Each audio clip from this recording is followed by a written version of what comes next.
Assalamualaikum warahmatullahi wabarakatuh. Di sini saya akan menjelaskan materi pencemaran lingkungan, yaitu yang terdapat pada KD 3.8, menganalisis terjadinya pencemaran lingkungan dan dampak bagi ekosistem. Nah, dalam materi ini saya kaitkan dengan dua materi lain, yaitu pada biologi dan pada kimia. Pada biologi, kaitannya yaitu menganalisis data perubahan lingkungan dan dampak dari perubahan tersebut bagi kehidupan. Kemudian, pada kaitan kimia, mencari informasi tentang kegunaan dan efek samping bahan kimia dalam kehidupan sehari-hari.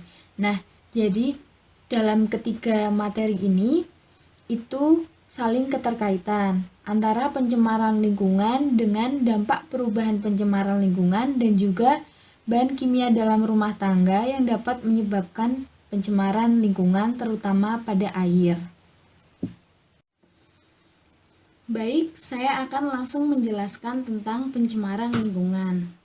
Pencemaran lingkungan adalah masuknya suatu komponen ke dalam suatu lingkungan dengan kadar yang melebihi batas.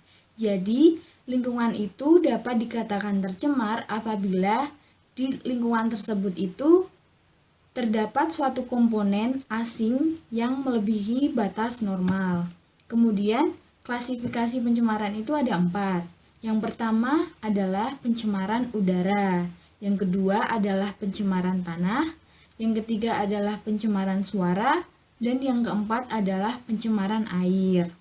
Kemudian, di sini saya akan menjelaskan lebih jauh tentang apa itu pencemaran air.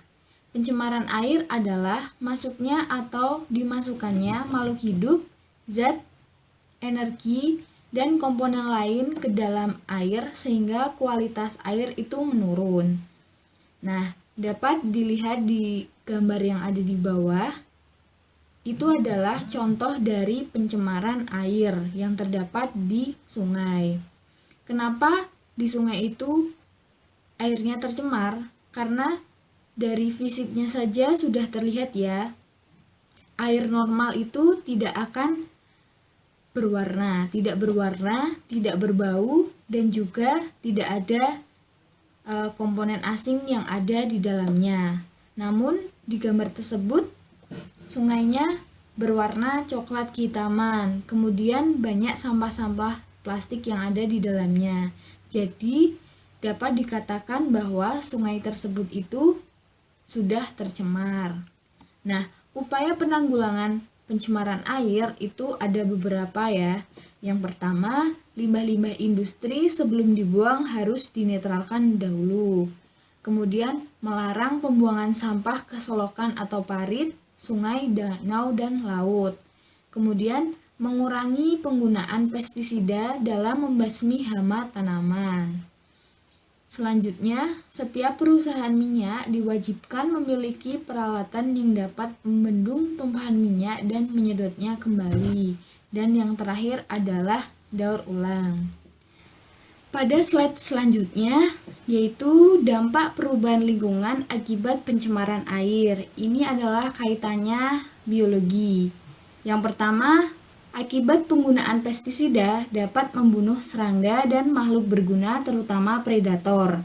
Yang kedua, terganggunya kehidupan organisme air karena berkurangnya kandungan oksigen. Yang ketiga, kematian biota kuno seperti plankton, ikan, bahkan burung. Yang keempat, dalam jangka panjang mengakibatkan kanker dan kelahiran cacat. Ini adalah akibat dari mengonsumsi air yang sudah tercemar. Yang kelima, terjadinya ledakan ganggang dan tumbuhan air. Yang keenam adalah pendangkalan dasar perairan, nanti akan menyebabkan banjir dan sebagainya. Dan yang terakhir adalah dapat mengakibatkan mutasi sel kanker dan leukemia. Slide selanjutnya yaitu bahan kimia rumah tangga yang dapat menyebabkan pencemaran air. Nah, ini disebabkan oleh beberapa bahan kimia ya. Yang pertama ada pembersih atau deterjen.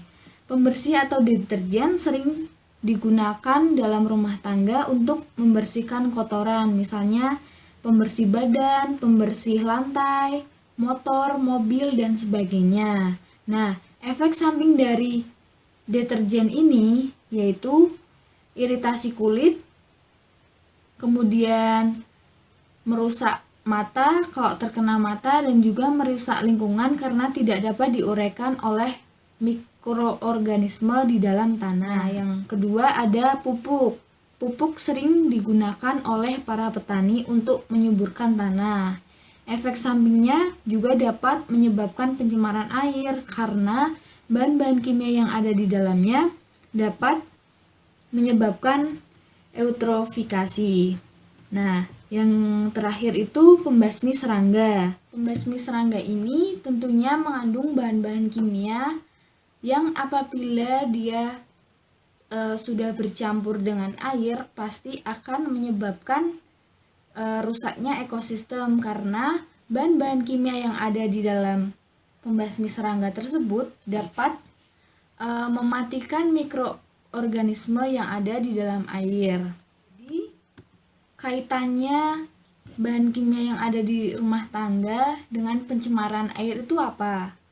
Jadi, kaitannya itu adalah limbah-limbah tersebut yang terbawa oleh air akan bermuara di laut. Salah satunya ya tadi bahan-bahan yang sudah disebutkan seperti deterjen, kemudian pupuk, kemudian pembasmi serangga.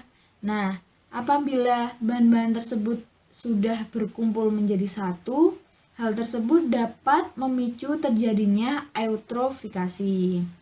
Eutrofikasi itu apa?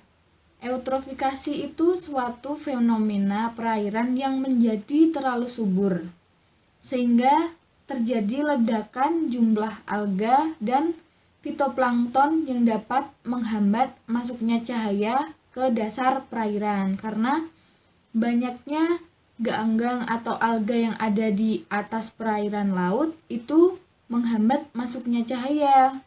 Nah, kemudian hewan-hewan yang ada di bawahnya, kemudian komponen-komponen yang ada di bawahnya itu akan mengalami kekurangan cahaya dan kekurangan oksigen.